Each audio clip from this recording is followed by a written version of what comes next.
Assalamualaikum warahmatullahi wabarakatuh. Khabar semua, salam sejahtera, salam satu Malaysia, Brunei, Singapura dan Indonesia. Okey, hari ini saya nak buat satu lagi video tentang kesilapan-kesilapan yang selalu dilakukan oleh trader-trader baru yang menggunakan supply and demand. Kita dah belajar banyak video tentang supply, tentang demand, tentang apa itu rally, apa itu base dan apa itu drop. Okey, rally macam mana nak lukis zone supply, macam mana nak lukis zone demand, and then macam mana bila dia tembus apa itu first time back, second time back, dan sampailah kepada double maru. So dekat sini saya nak buat satu video tentang kesilapan yang sering dilakukan oleh trader supply and demand, which is I think ramai yang trader-trader newbie yang baru belajar supply and demand yang selalu membuat kesilapan ini. Sebab kesilapan ini adalah kesilapan yang saya lakukan dulu saya masa mula-mula belajar supply and demand. Sebelum saya sebarkan teknik supply and demand ni, saya banyak melakukan kesilapan yang sama, pusing-pusing benda yang sama berulang-ulang, asyik-asyik mistake. Daripada situ kita belajar daripada kesilapan. Okay, so dekat sini saya nak share kesilapan yang sering dilakukan oleh trader SND dan cara bagaimana supaya kita tidak terikut-ikut ataupun tidak melakukan kesilapan yang sama. The first mistake yang dilakukan oleh trader supply and demand adalah selalu melawan trend. Sebab apa? Sebab supply and demand ni kita sell at supply. So bila price naik kita sell, price naik kita sell, price naik kita sell, which is agak-agak bahaya. Sebab trend masa ni tengah up, dia tengah naik ni, tengah naik. So kita cuba untuk sell ataupun melawan trend, which is not advisable. So sebelum you nak entry, kita dah tahu dah sebenarnya bila dekat, contohnya dekat sini saya lukis saya lukis balik saya lukis balik kita punya ni. Okey, Euro GBP H4. Okey, so kalau you perhatikan di sini, kalau saya lukis di sini kita ada banyak supply zone. Let's suppose kita ada supply zone kat sini, ada satu supply zone sini, and then biasanya newbie dia akan lukis ataupun dia pakai indicator. Ada satu indicator dipanggil white label SND zone.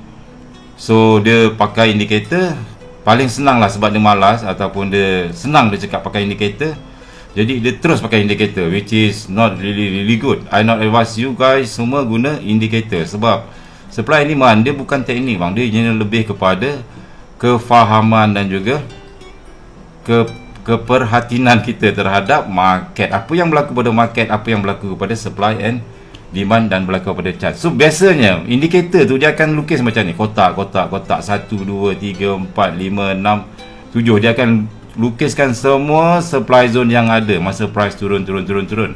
And then masa naik, biasanya trader SND ni yang baru-baru ni biasanya dia akan cuba sell dekat supply zone. Supply zone sini dia sell, tembus, kena stop loss. Supply zone sini dia sell, tembus, kena stop loss. Supply zone sini dia sell lagi, turun sikit, naik lagi supply, tembus, kena stop loss. And then supply zone sini dia entry lagi, tembus, kena stop loss. Lepas dah kena stop loss 1 kali, 2 kali, 3 kali, 4 kali, 5 kali, barulah price terjun kau-kau. Masa tu rasa macam nak nangis, rasa macam, betul kan, rasa macam nak menangis kat bucu katil rasanya. Kenapalah orang cakap ni dah tembus 5, 6 kali, 7 kali, 8 kali, barulah price terjun kau-kau. So sebenarnya bang, saya cakap you all, chart ataupun yang kita tengok ni adalah hasil daripada supply and demand, maksudnya permintaan dan penawaran. Kita kena baca. So kita perlukan price action. Apa itu price action? Price action adalah tindak balas. Saya tulis dulu Price action adalah tindak balas price terhadap zone-zone kita tanda. Kita kena tengok pattern. Apa pattern price naik? Sebelum kita entry dekat supply zone, kena tengok dulu apa benda pattern yang price buat. Macam ni contohnya, price tengah naik. This is exactly totally uptrend. Okay, uptrend. Tetapi bila kita tengok ini adalah uptrend yang berbentuk compression. Compression maksudnya kita tahu bahawa price akan turun sekejap lagi, tapi dekat mana kita nak start sell tu nanti kita akan belajar.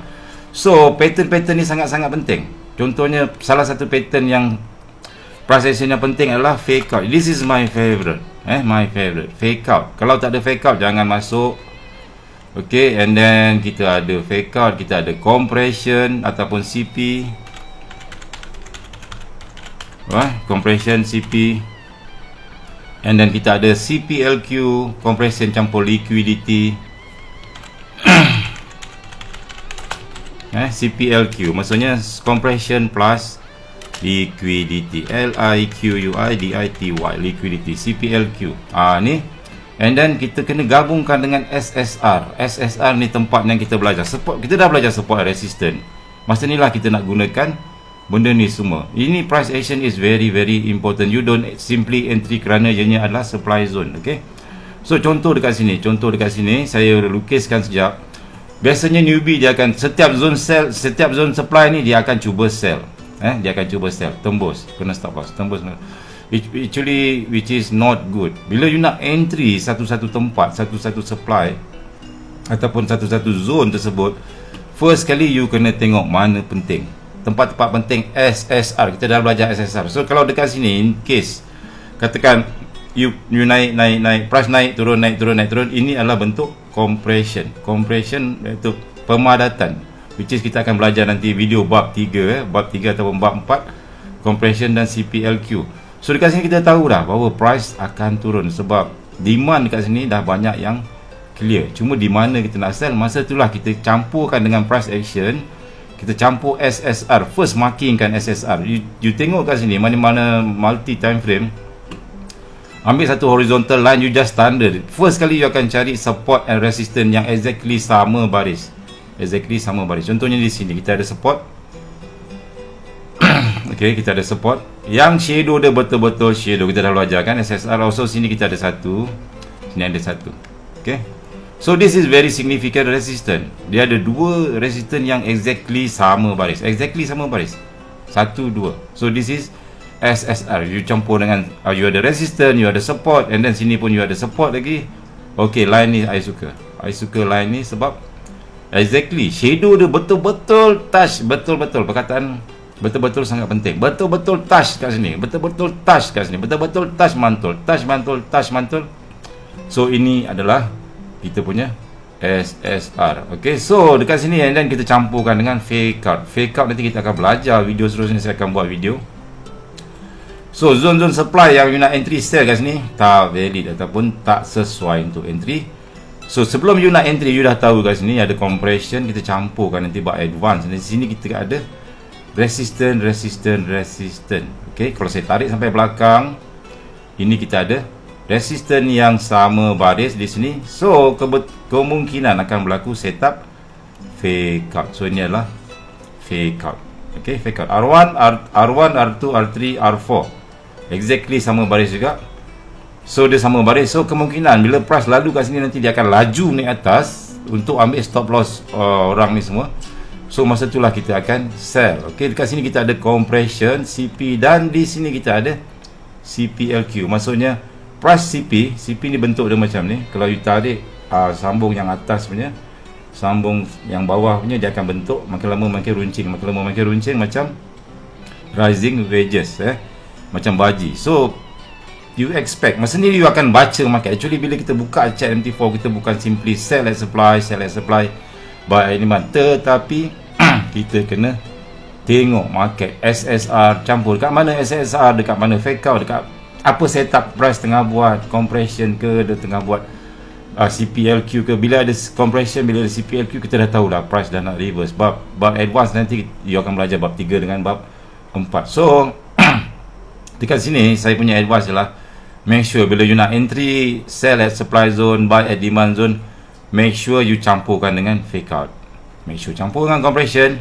make sure campur dengan CPLQ, dan tandakan di mana SSR. Di situ insyaAllah you akan dapat tempat-tempat entry yang cantik, tempat-tempat entry yang berkualiti, di mana you betul-betul puas hati entry dekat sharp entry. So actually you kena baca the whole thing SSR, fake out, compression, you kena baca market. It's not easy, forex is not easy. So you have to study a lot. So I think that's it, video tentang bab terakhir tentang supply and demand, di mana you all kena campurkan semua sekali, fake out, compression, CPLQ kita akan belajar lebih detail nanti, SSR dah belajar. So next video saya akan buat video tentang fake out, a lot of video tentang fake out, and then kita akan buat video tentang compression. Hingga bertemu video seterusnya. Assalamualaikum warahmatullahi wabarakatuh.